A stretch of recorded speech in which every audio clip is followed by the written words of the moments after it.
Hey traders, quick update on ENA. ENA crypto is down 16% this week, currently trading around $0.081. So the big question right now, is this the start of the next bullish momentum or just a trap?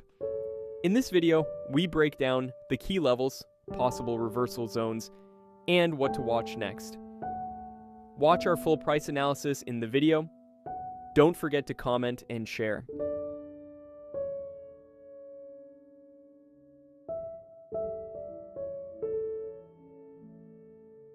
Hey traders, we just posted new premium signals with solid price targets on our Patreon page.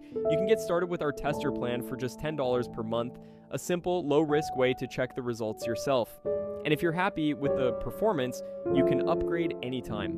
Link is in the description and comments below. And as always, do your own research. This is not financial advice.